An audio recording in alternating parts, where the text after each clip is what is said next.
Bonjour à tous, je reviens comme promis avec ma deuxième vidéo. Je vous avais parlé d'un fondant au chocolat avec le cœur coulant.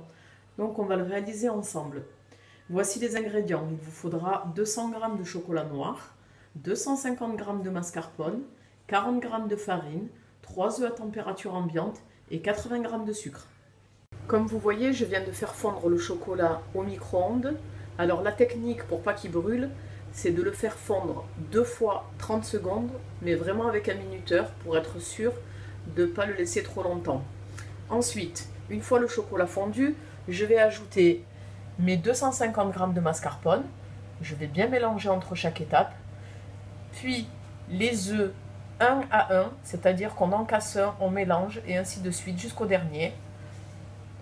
Le sucre, et une fois que tout est bien amalgamé, j'ajoute en dernier la farine.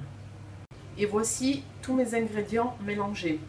Donc petite astuce, une fois que vous avez mis le mascarpone dans votre saladier, ne jetez pas le petit pot, cassez les œufs dedans, vous les battez en omelette avec une fourchette et vous les versez, comme ça c'est plus pratique pour pouvoir les mélanger.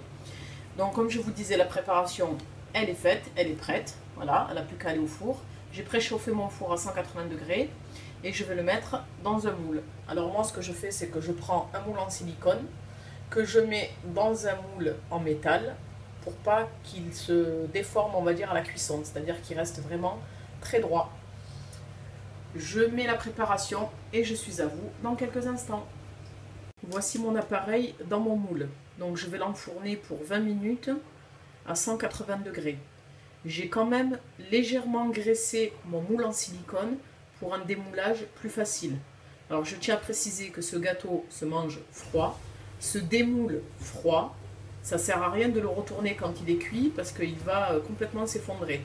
Donc quand il est cuit, on le sort, on le pose sur un plan de travail dans son moule et on attend bien 1 heure avant de le démouler. A tout à l'heure, après cuisson.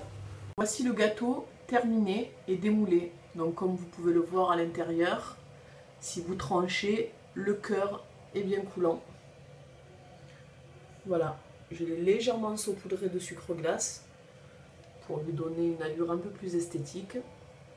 Et surtout, n'oubliez pas, il se mange froid. A très bientôt sur ma page On va cuisiner.